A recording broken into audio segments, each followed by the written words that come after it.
but right now we're in an election that I don't even think the what Biden did to us in 2022 is even a thought hardly at this stage of the game, because the threat from, is my opinion, Donald Trump and the 2025 project and what have you. Forget about our pathetic problems in the rail union, in the rail industry. I mean, we're talking about, the theoretical dismantling of this country if Donald Trump gets elected. So I think we're beyond that. Having said that, I feel like a lot of my fellow workers down here in the South, rail workers, think this is the WWF or something. It's some kind of entertainment industry, and so a lot of them are and down here, we're like sheep. We run around in herds and what have you, and depending on where you live, I now live way out in the country where I grew up in the city. They all convince each other that they're going to vote for Donald Trump, and they're voting against their own interests, but they've convinced themselves that uh, uh, he's the man, and they don't want that horrible person Kamala Harris up there, who's black and female. Let's be honest. And I'm living in the South, so I don't think the screwing that we got in 2022, and that's what it was, has any factor today. Everybody's caught up in the news cycle that everybody's caught up in on what's going on today. And they definitely are not looking at it from a union, you know, does this really benefit me as a rail worker and what have you? This me down in the South. I don't think they're thinking that at all. And we're right back to the demoralized place we were 2 years ago before people got excited and said, wow, we're going to go on strike and we're going to really achieve something.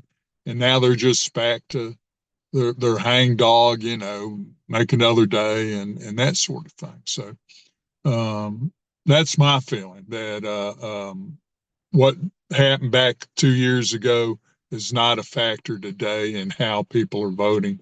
And I don't think they're voting in their own interest. I can't imagine any worker voting for Donald Trump in that bunch. I mean, really, we're going to add another $8.2 trillion in debt, which was added under our glorious leader, Donald Trump, when he gave that big tax cut to the rich. I mean, when will anybody get it?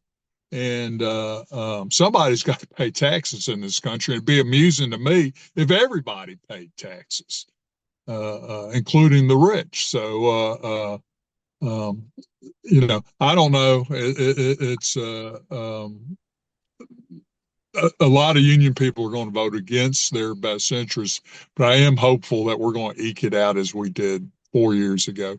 It's the lesser of two evils, and we can do more to change the Democrat Party, I think, than we'll ever be able to with the Republicans, who are led by people who are out to create Nazi Germany, in my opinion. But let's just say at least something positive. We're stuck with this two-party system, and we can talk all we want about a third party and what have you, and I certainly advocate that. But right now, there's no reason why we can't take, I believe, a portion of the Democrat Party and move it over to our way of thinking. And we have to exist in the political system as it exists. And we need to, instead of just talking about it, we need to start putting forth candidates in the system that exists.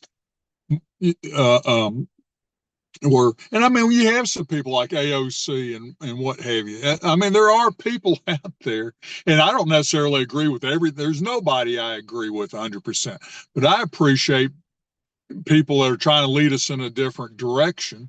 And, and I have no problem throwing my support behind them. And the issue for me is finding more candidates that support our positions who are workers or have been workers themselves.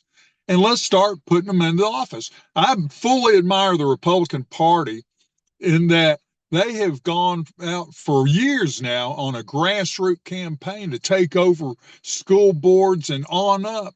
And now they're able to impose the Supreme Court justices on the whole country and what have you, because they put their mind to it.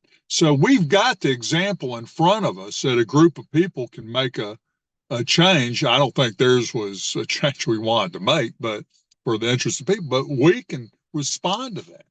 And the Democrat Party has not been doing a good job in responding to it, but I think we can force them to.